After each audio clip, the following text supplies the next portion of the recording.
is basically what is the craziest in terms of experience that you've had, something that maybe you were not totally expecting, or something that totally changed the way you perceive sound generally as one of the ways to perceive the world around us. I mean, just from your experience from all these different research that Yeah, you know.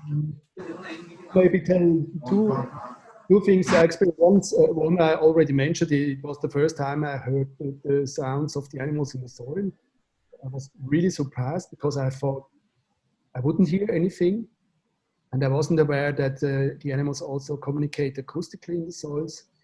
But what comes also into my mind is in the Amazon, I recorded once the call of a bird.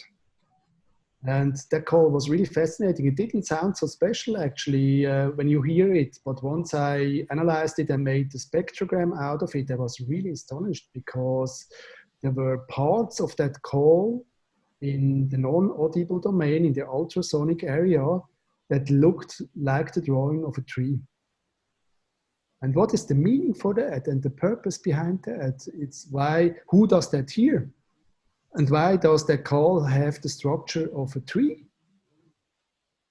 So these are really the questions that keep me in the field of acoustic ecology and also keep on my fascination for the acoustic investigation of our environment.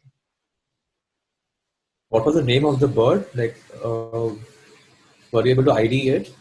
In English, it's called the captain of the forest, and it's also some tragic story related to that bird because the bird always starts to call once you move around in the forest. So he warns his co-specifics or any other animal in the same area, and that call has been used for pursuing and catching slaves that escaped in the forest. So that's why the bird is called captain of the forest.